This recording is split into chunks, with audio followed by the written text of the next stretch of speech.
Welcome back, everybody. Another special episode of the Expert Trader podcast series. Welcome back to the show. This is actually the first show that we're doing a solo for Mr. AlexG. Alex Gonzalez, welcome to the Expert Trader podcast. Appreciate you for having me on, bro. Appreciate you. I should say welcome back. So last time I saw you, I was on your show with Jason. We were down in Miami. We shot a pretty good show. I got my arm back to it. Oh shit, how's that, bro? I'm good. I'm back lifting. They're like, but one of them was like really skinny compared to the other one. And then now that I started working out again, they're both the same size. So I'm happy. Fire. So walk people through some updates, Alex. What's been new in your life? What have you been up to? Trading, outside of trading? I mean, there's a lot, man. Like recently we just got like the Level Up HQ kind of going on. Congrats. Bro. Thank you on that. We got a 100K day, selling the Mike Larry. Got a chain, like, from the 100K day and stuff. I launched an app. Bro, it's just always moving, bro. Like, we're always doing a bunch of shit. I'm loving like the level up that you've been having, no pun intended, and all the growth that you've been showing. Yeah. Just because like you've taken different aspects of your life and you're really starting to build momentum in them. It's awesome to see. But it's a trading podcast. Well, it's an everything podcast, but let's stick to trading. Talk to people about the 100K week or day or so I mean, I'm glad you asked me that question, because I feel like there's a lot of like false hopes, maybe, because like that shit to people is like out of nowhere. Like I did that shit out of the blue to a lot of people, maybe. But like that's something that I was prepping for maybe almost a month, like 3 to 4 weeks, where I was like waiting for the markets to get a certain way in order for me to take that type of risk to get those type of profits. But it kind of happened at the same time where I lost my losing streak from the signals, and then when I was launching the bootcamp, right? Like, so like it was kind of weird, like the same time that it happened. But I mean, it was just something that like I challenged myself. I had like, since I was in that 14-week winning streak, I had made like a lot. I had made a lot of money. As my longest winning streak ever. So I had like, a couple like 100,000 like set aside, and I'm like, all right, like let's just try to make something out of this, right? Like let's try to make like 100, because Raul was making 100K a day, and I'm like, holy shit, like if this guy's doing that, I think I can make 100K in a week, right? If he's doing it in a day, I can probably do it in a week. I have some profits that I'm willing to put up for the risk. And I basically, the account that I had, I split it up in 4. So I had a, big size account. I split it up in 4. So I was ready to take 4 big positions, risking obviously 25% on each trade, but not a full 25% on one position. So I wanted to split that 25% in 3 and then have positions scaling in. So that's kind of how it played out. Got some gold moves. I didn't really ever trade gold, but I kind of took my strategy, took it to over there. The strat, the trade made sense. Took the right position, scaling in, and then it just, 1 to 3 risk to reward. That 25% that I risked, scale in turned into 50K. So that by itself was already 50% of the target. And, you just do it again and again, and you eventually are going to hit it. All right, so much in there. First off, how do you feel comfortable trading something that you don't normally trade, especially for a challenge that you're giving yourself? Like when you say, I'm going to set out to do this thing in trading, let me go to this thing that I don't trade at all and go try it over there. What's the mindset behind that? Yeah, so complete like transparency, like I was not trying to trade that at all, right? But like I teach people like how to let's say right now, let's say you're looking to invest into real estate, and you come to me to learn how to invest into real estate. I'm going to teach you how to buy a house that's in a gated community, 2-story house, has a lake in the back with a pool. Now that strategy right there doesn't only work in Miami. Like you can take that same strategy and go to Cali, go to Ohio, Utah, Texas, wherever, right? Because I taught you how to buy a house in a gated community, 2 stories, pool, and a lake. So this is what you're looking for in a trade.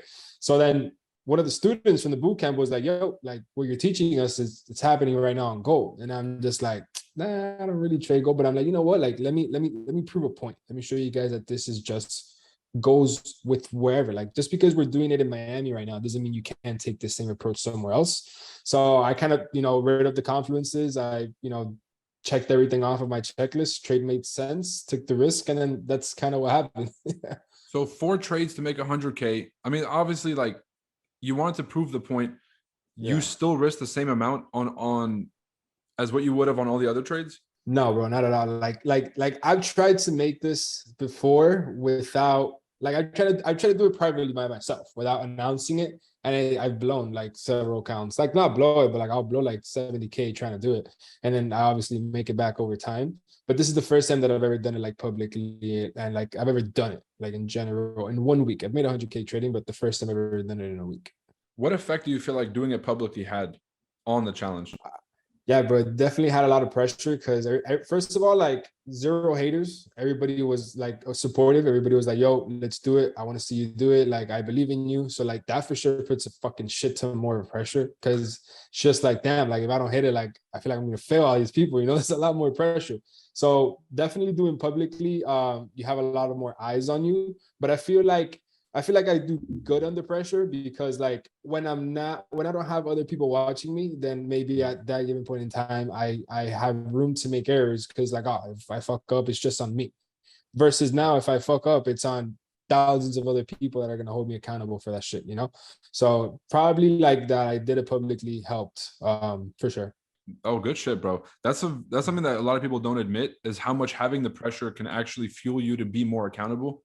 And that's something that I feel like you grow into. Like when you're Correct. going into this challenge, do you already know what you're going to be risking? Like you said you were planning it for a month. How much did you actually plan versus how much did you leave up to opportunity? What I mean plan, like I planned a certain amount of money that I was like, all right, this is fuck you money. Like if I, flip this to 100K, dope. If I don't, doesn't matter. It's the house money. I don't really care. And then it was also like the approach in the market. Like I had been waiting for specific pairs to get to specific areas to take those trades, which take like a week or two. You know, I'm a swing trader, so sometimes it'll take a week or two to get to those areas of interest. So that's kind of like what I mean by like planning for it. Like I didn't just wake up one day and say, all right, fuck it, make 100K. Nah, like I kind of waited for those things to line up. So one, I had money that I was not emotionally attached to. And then Mhm. two, I had waited for the markets to give me the trades that I could think they would have a higher probability versus going my way versus not. Now, talk to me about the decision to split up those individual trades. You said you want to split up the risk, the 25% risk. What's the decision behind that? Definitely gotta have risk management. Like you can't come into the like to make the 100K just by like, all right, I'm just gonna one trade this and then it's gonna go down. Not really, because I know that's not how it works. I know that out of like a course of 10 trades, I'll probably win five. And out of those five, my risk to reward is a minimum of a 1 to 3. So obviously I'm profitable at the end. So I'm like, I'm gonna take the same approach. So if out of 10 trades, I win five, that's a 50% win rate. So do the same thing, just chop it up in between four. So now I have four trades I have to take. Out of those four trades, I just need at least two of those trades to hit for a 1 to 3, and I'm making the money. So I was giving myself four opportunities to do it within the week. But I'm not going to go into one trade and just risk the full 25% because that's kind of dumb because you get wiped out. It's just not ideal, right? Because then you just like I don't know, like I wasn't comfortable with that, right? And then like for me, like the risk management part just wasn't like it just didn't make as much sense versus getting that 25%, then splitting it into three. So then I think it was like what like 7.9%, whatever the case is, in between different positions. And then as I'm scaling in, now I'm using the house money. So I'm not even using part of that 25%, meaning I can double down on that trade. And instead of risking 9% on that trade or whatever, I'm risking 18. And then there I put my other position to break even, and then now there's just equity, positive equity, and then you just make a shit ton of money. It sounds so simple, but it really is, bro.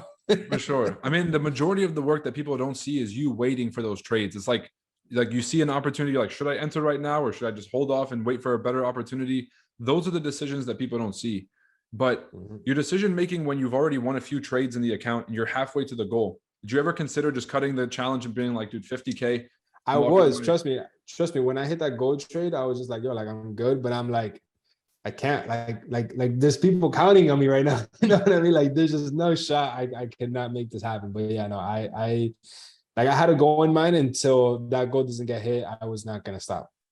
Dude, how would you describe your evolution in trading? Like if you were to do the same challenge a year ago or the year before that, how do you feel like it would have gone? For sure, I'd be more emotionally attached because I would be chasing the money. Like at this point, I wasn't chasing the money. I was just chasing the achievement, kind of like walk around with that trophy. Back then, I was probably chasing the money. I wanted the 100K. I needed it. now I don't really like respectfully, like, you know, like it's good. It's good that it comes in, but it's not like, fuck, like I need this shit to get this or this or this. Thankfully, I've, you know, worked very hard. I've taken the right risks, put myself in certain positions to have those type of funds and, you know, just be prepared for that. So now it was just more of like, all right, now you're gonna just do the right thing to get it, not do whatever it takes to get it. There's a big difference, because if you're willing to do whatever it takes, there's certain rational, emotional decisions you'll make which are not the right thing to do. So in this position that I was in now, I was willing to only do the right thing versus whatever it takes. So then if somebody doesn't have, that's a great breakdown, by the way. It's like super, super helpful for people. But if someone's not in the same situation, how can they kind of get themselves in the same position to make good decisions on the charts? Because you said like being desperate for the money is always going to lead to you blowing it because you're going to make irrational decisions. How can people combat that in their own life?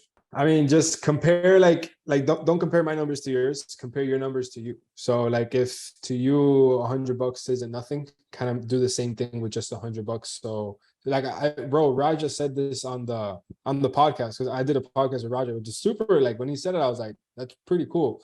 Because I asked him, I'm like, when do you know when to go full-time trading? He's like, look, bro, like don't go in already wanting to pay for your Lamborghini or paying for this or that. Start with the basics.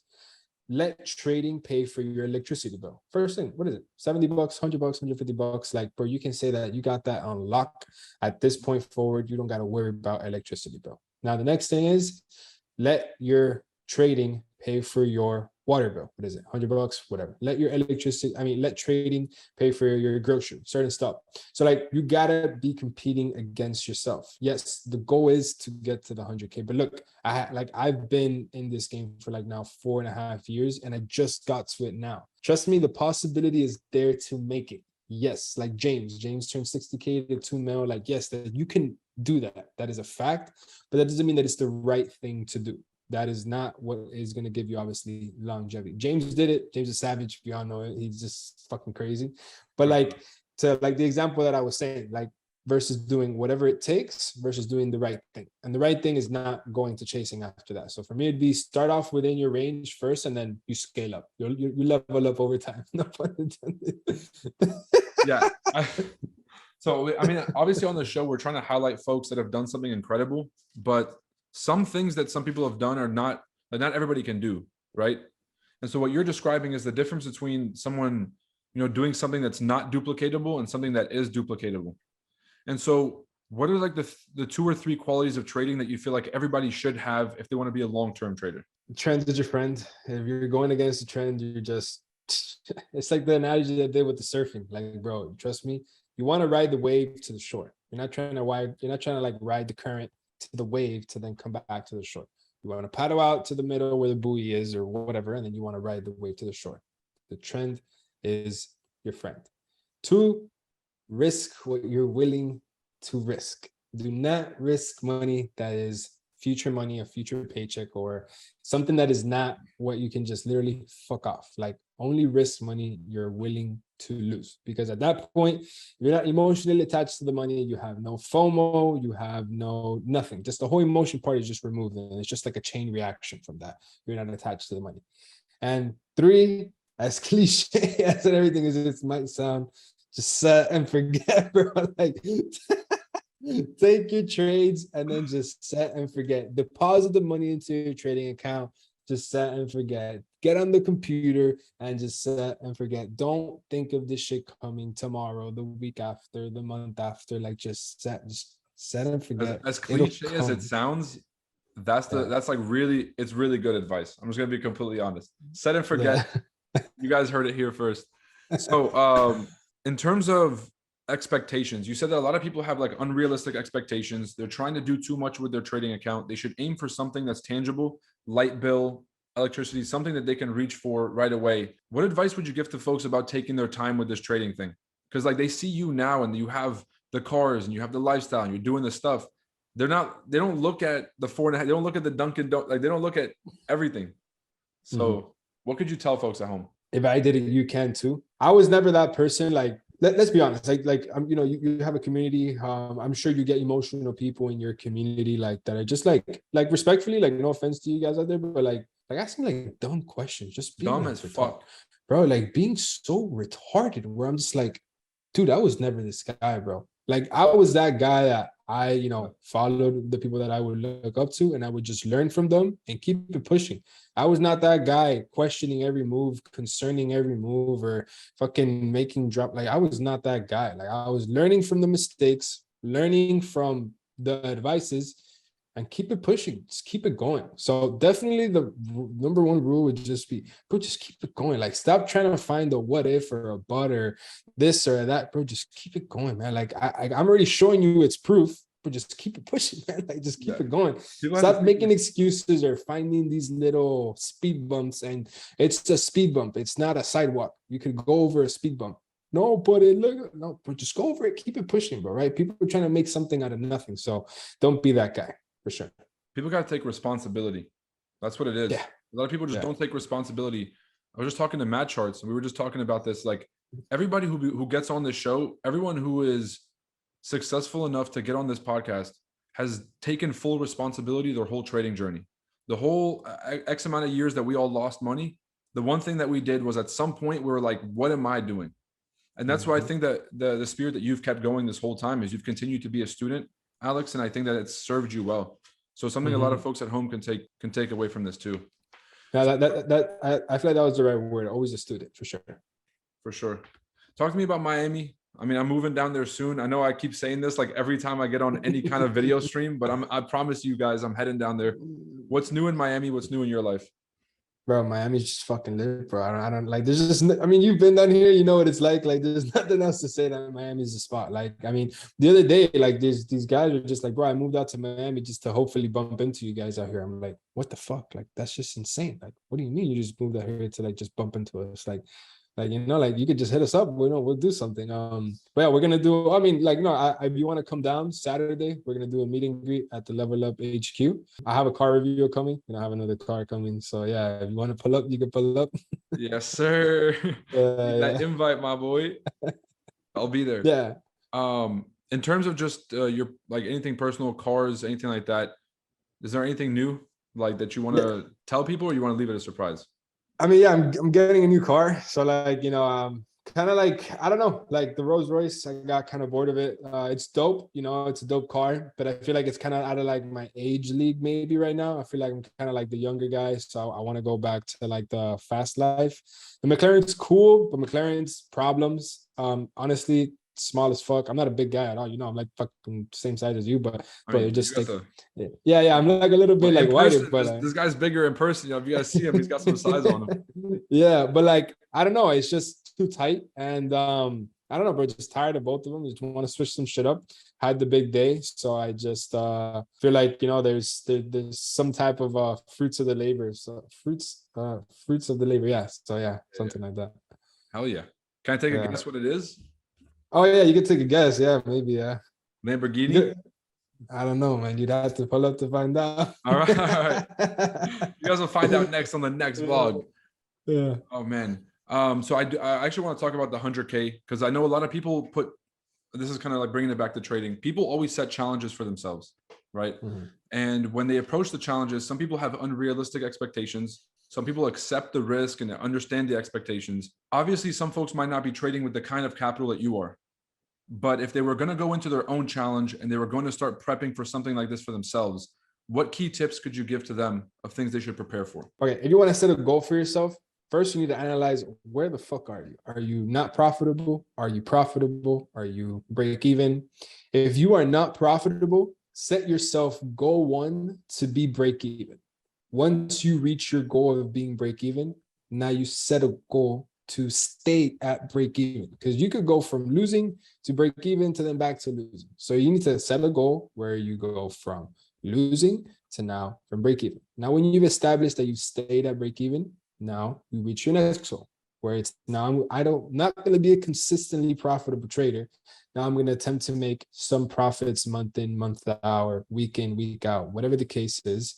And when you've reached that point, now you're saying, now I'm going to try and stay consistent for period amount of time, whether it's 4 weeks, 5 weeks, however long you can be consistently profitable. And then you keep it pushing within your own reach. It's all about the level up, bro. No pun intended. But if you are right now break even, now you set a realistic goal of attempting to be profitable 1 week, then profitable another week. It's really that simple. There's no money to chase after, because if you're at that point not chasing money, there's no emotion. And I feel like people need to understand how important it is to just cut off the emotion part, because at that point you just don't give a fuck. You're just, it's literally just numbers on the screen, and you're just doing this to get the little, check, basically, like done. That's the way how I look at it now. Like I look at it now as like winning streaks. Who cares how much I make? Let's say I made $1, or whatever I make. I look at it like, if I just had a winning streak and I would have risked $1,000 per trade, I would have made X amount. If I would have made 10,000, I would have made X amount. That's just a variable that goes into. But the thing that I'm focusing on is winning. Once you're winning, then at that point you learn how to determine the risk you take when you're going to win again. For sure. That's a great breakdown, but it's also easier said than done. Would you say that taking it 1 week at a time or one trade at a time is something that's helped you in your journey? For me, it was month. Like for me, it was within the month, because like I feel like a week is not enough time. Like for me personally, I feel like out of the 4 weeks out of the month, 2 weeks are choppy, 2 weeks are actually moving. So I feel like people should aim for the bigger picture. And like we're in the game of money, we're in the game of finances. Like banks, these bigger guys, they're not looking at weeks, they're not even looking at months, they're looking at quarters and the year. So we should, try to get as close to them as we can. In my opinion, personally, for my style of trading, there's traders out there that trade very different. Because like we see those pictures all the time on social media, like what a chart looks like of like your growth on weeks, it's super choppy. You look at it on days, it's a little bit more choppy, and you look at it on years and it's rise up. Right. Exactly. So I'm focusing on that bigger move. Yeah. Okay, that's awesome. And a lot of people see, like, again, I feel like it's a lot of people see the results now and they don't understand how long it took. Because I think that on a week by week basis, nobody saw the ups and downs of all the challenges that we tried in private. But every once in a while, when we decide to put up a challenge, then, maybe some folks I'm going to let you get away with this. Did you mention that you had a podcast with Raja earlier? I did. Yes. It's like complete ADHD shit. I just remembered this. So is he in Miami? Is it in person, or did you do like a Zoom call? No, it was in person. He pulled up to the Level Up HQ. Raja's in America, people. Just a heads up. Like nobody knew. Yeah. What? I didn't even know. Yeah. That's crazy. Yeah. He came to Miami to do like a boot camp, I guess, or whatever. Or like, I don't know. Or he just pulled up and he's like, "Yo, I want to get on your podcast." I'm like, "I bet." Like, pull up. How was it? He was good. It was long. I think it was almost like an hour. But it was good. A lot of things I didn't know about him. He talked a lot about his backstory, kind of like how he came up. Because bro, this guy's coming from Pakistan. Like, you know what I mean? Like, this guy's fucking coming from where, like, fucking the other side. You know what I mean? Like, this guy really fucking made it out. Yeah. So he really made it. So he went pretty deep into that. But it was good. I think it's gonna be motivational for a lot of people. Dope. So you held it at the HQ. Talk to me about the HQ. What's the HQ? Yeah, so it's just like Level Up HQ. So like we have the funding company, and basically you can just pull up, and then like right now we just have it like an office place for us, hangout spot. But maybe in the future we'll bring some traders in or not. But for now we're just gonna keep it straight. Interviews for profitable traders. So we're gonna bring out profitable traders that get payouts once a week. I'll do an interview with them, or Raul. Or, we'll get somebody else to do an interview with them. And it's like our trading floor. Like I go there now every day to trade there. We have meetings, create videos, just a spot to be at, bro. Dude, that's so dope. So dope. You've been doing so much like dope shit with your trading. And honestly, it's awesome to see. Did you really give away $10,000? Well, no, I give away from this guy worked at Dunkin Donuts a couple of years ago. Now he's giving out half of his annual salary to somebody who. What happened there?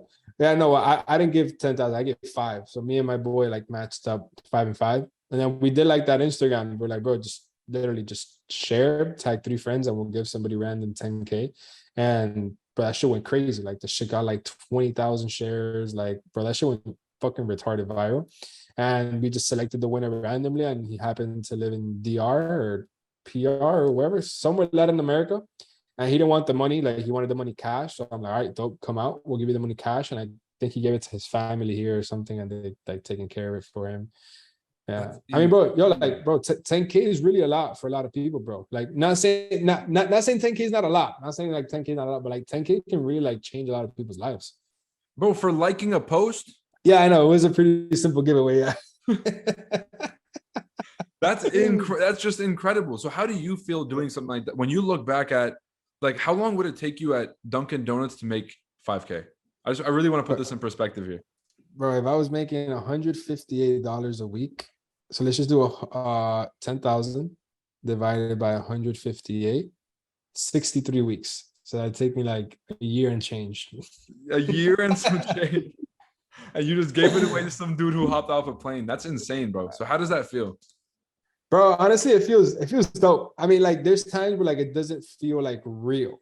I don't like all of this shit's like it's like it feels like a blur. And like I've talked about it like with Q, I've talked about it with Raul. Like it's just so fast. Like whatever. We did the giveaway, we give the guy 10 grand, I drop him off at the hotel, and I'm just like, all right, what now? I just keep it pushing, I just keep going. You know, like how do I make that shit back? How do I make it more? And like I don't know, bro. Like it just like trading is supposed to just be numbers on a screen. You're not supposed to be like attached to it, but definitely the experiences, like the way when that guy pulled up on us and like off camera, like he just like cried in front of us and shit. Like I don't know, like that's just it doesn't feel real because like I don't understand where he's coming from. I don't know because like whatever, I drop him off at the hotel and then I keep going with my life. You get me? Like I keep going, like, but I probably just made his whole life just by meeting him for like 10 minutes, 20 minutes, and then he goes back to his normal life, which is completely different from mine. So like definitely I want to say in the next 6 to 8 months, I'm gonna keep trading, but after I hit a certain goal that I have, I'm just gonna completely just go ghost. And I'm just gonna dedicate myself to experiencing those type of moments that I do for like 10 minutes. But I'm gonna keep this trading shit going for a little bit, but I don't think by the end of 2023 I'll be doing anything like publicly trading, like trading related anymore. I'm just gonna be just to my life and just doing my thing and just trying to change as many people's lives as I can in a different type of way. But I have a pretty big plan. You know, I'm very creative. I'm That's very awesome, like, bro. That's so yeah. great. So what does that look like to you? When you say you want to be able to have those experiences, what kind of experiences are you talking about? So like I want to go to Africa. First of all, I've never been like I haven't traveled much, honestly. Like I've never been across like the United States. I've never been to the other side. So like I want to go to Africa. I see how people go out there all the time and do something like respectfully like small, like 10K over there. You could fucking feed a whole fucking city, like literally like thousands of people. So I'd want to pull up and like see that. I've seen videos of people on Instagram and some girls that I know like TikTok influencers, like they do it and they say that it's crazy. Go over to like Pakistan and just like bro, because like the shit that we live here and we see here, it's not like we take it for granted. Like for me, it's like the normal. Like I wake up and yeah, I get in my fucking supercar and I go spend $100 on just to go literally go buy a piece of bread and I'll tip the person $90 and I don't even care, right? But like going to these countries and doing that, like you can literally change someone's whole month or someone's whole week. And like I don't understand that, right? So I want to go experience that and see what that's about. For sure, bro. That's fucking awesome. Yeah. Are you gonna vlog the experience? You're gonna bring people along, or is this something you want to do privately? I mean, I think the first time I do it, I'll probably just do it, just doing me. But like the depending on how I handle it myself emotionally, or like how like I don't know. Like I would have to see for sure. I'm gonna do the first time privately, see how I feel about it, how like how deep it could get, and then depending on how that goes, I can show people how it went. Oh, let Maybe me get the invite. bring some students and shit. Yeah, 100%. Yeah. Bro, It's it gonna would be be an dope. incredible experience for sure. Yeah. So trading has obviously allowed you to have a very big change in your life. You've been able to invest in yourself and other opportunities and knowledge and get yourself in some rooms. If someone's making small money in trading, I don't say small money compared to whatever you're seeing, right? So like still decent profits. What do you think someone should invest in? This is not investment advice, but like a lot of people say you should invest in yourself. You should put yourself in courses, rooms with people, events, stuff like that.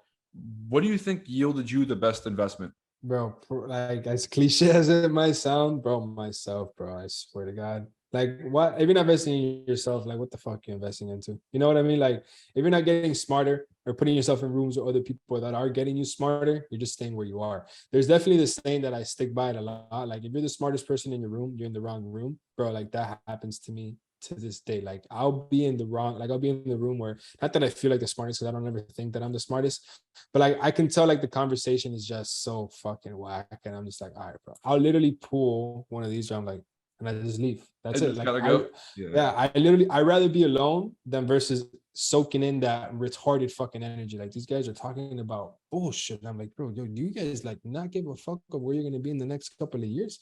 So I'm good. And I definitely live by that. Like the people that I associate myself now outside of trading are like, bro, it's like I am literally one person away from whoever you have in mind. Anybody you have in mind, I am one person away from that person. That's due to putting myself into the right rooms with the right people, taking the right risks, having the right conversations, just all of these things. And all these things, you know, the only way by doing is investing into yourself.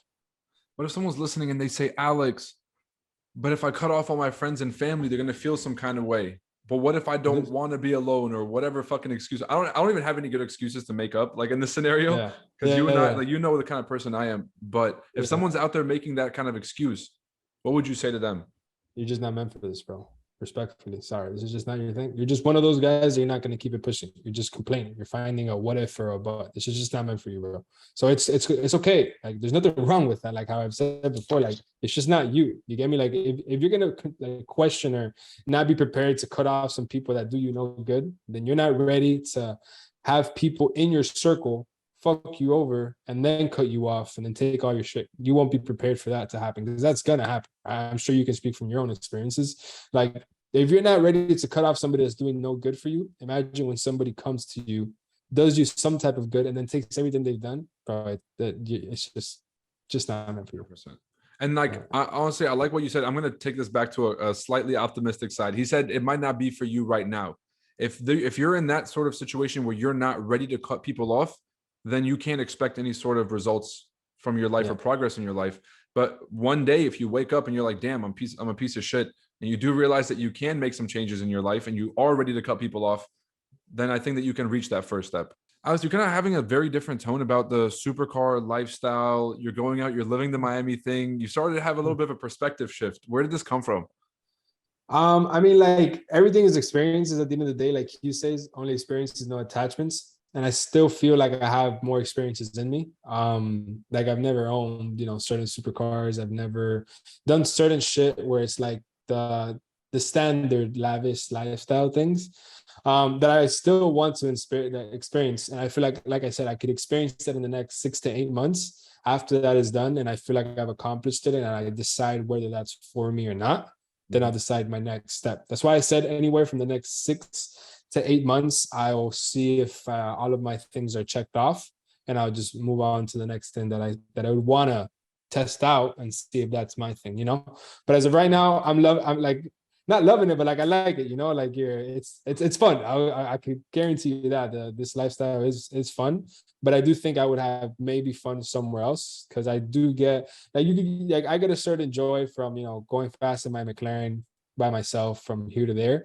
But like the type of excitement that I got from changing one person's life for who knows how long was kind of different, you know. So imagine doing that for a couple thousand of people. So that may be something that could be new and different in me then or when I'm over this stage. But like I said, I'm learning as I go right now.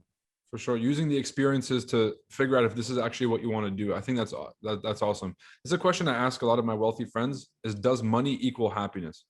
This is obviously an individual personal question, but how would you answer that?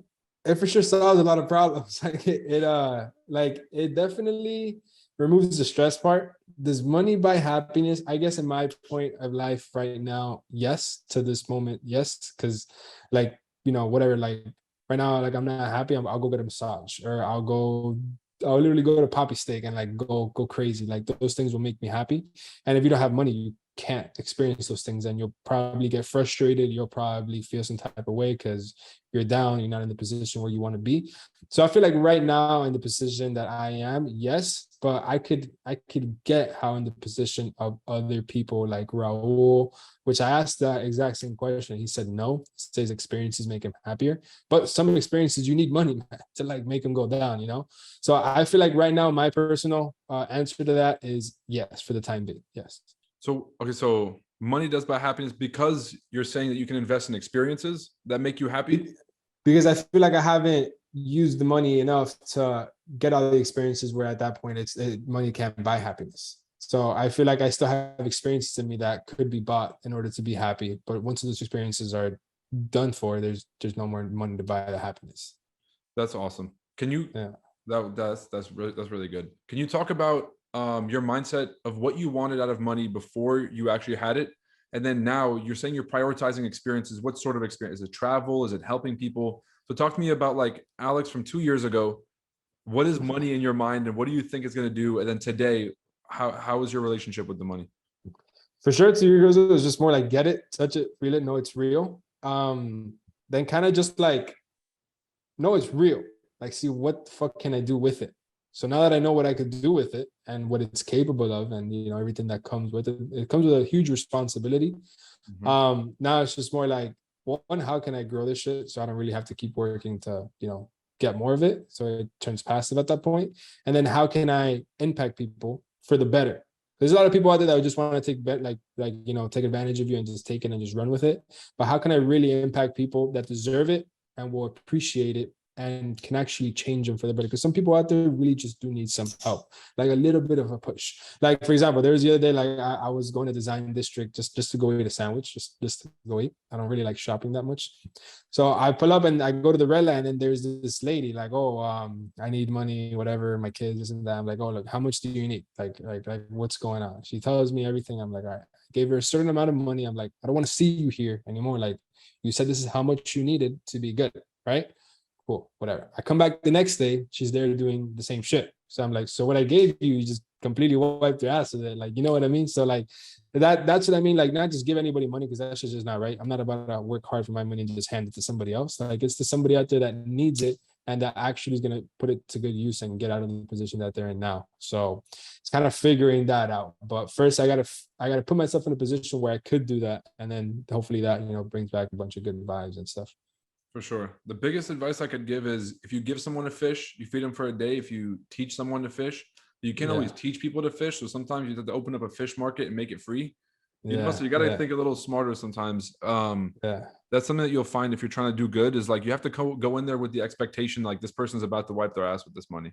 It's like, so if you create an opportunity or a system to be able to give back, that allows you to do that consistently over time. Yeah, bro. I've given plenty of people opportunities and they just like don't do anything with it. Like, I literally had this one guy. I'm like, look, bro, like, do you want to take care of like my Spanish community? He's like, yeah, whatever. But I gave him the opportunity. I gave him access to to everything where this guy can, manage all of my Spanish social media, and like he can just manage that side. Just completely did nothing with it. I'm like, bro, that's fucking retarded. Crazy. First off, if you're watching this, you're a fucking moron. I think you just dropped the ball on the crazy opportunity.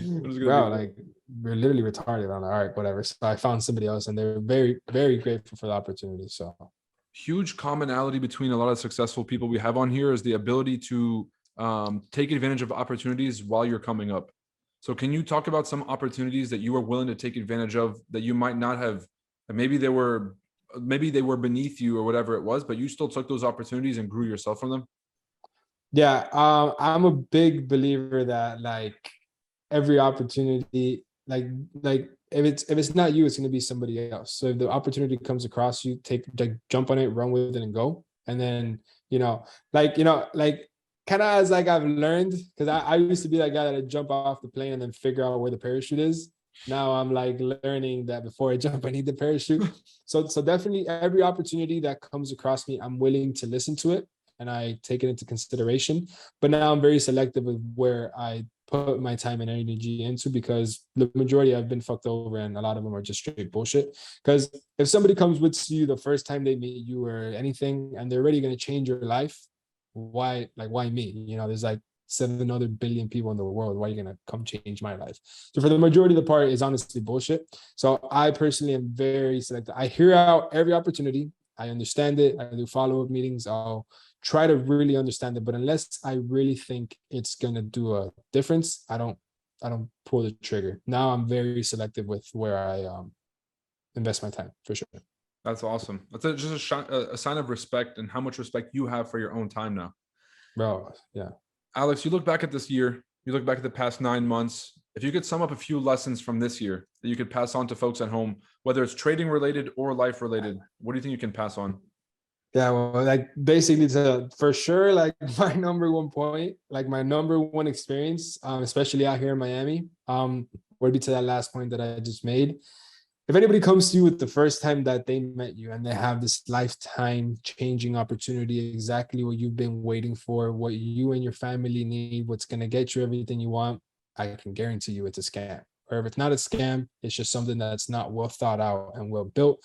Because the same way how they're selling you on that shit, they've gone to a bunch of other people and they've denied it because they've, learned from their experiences, or they've already fucked over a bunch of other people that, now you're just the next one. If it's literally, if you're the last person that they need for the opportunity, something just sounds terribly wrong. So if somebody comes to you with a life-changing opportunity, bro, have your defense up. Like, why me? You get me? That's the first thing that I ask.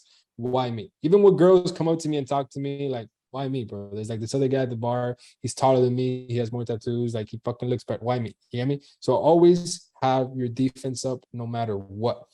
For sure, the second thing would be trust the process. Like, just like I said, get onto your computer, put your funds, set and forget, and it'll come over time if you really want this to go down.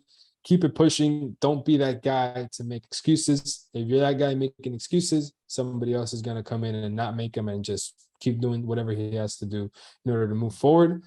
And then maybe like third thing would be just trading related or like personal related or like anything. It's up to you. Like someone's sitting at home listening to this, they're vacuuming their shit, they're fucking on the way to the gym, they're at the gym, they're, washing their dog or whatever. And they're like, damn, I need to put the phone down after this and not click on the next video. I got to go and do something that's going to change my life because I'm here with Roy and Alex. And I'm not just going to sit down and go watch another fucking, another video after this. And so what's something that you could share that's been helpful to you that's going to inspire somebody to put that phone down after this and go do at least one thing to get better? If I did it, you could do it. If you don't do it, somebody else is gonna do it. It's that simple. I like that, ladies and gentlemen. FXAlexg, Mr. Set and Forget. Thank you for stopping by the show.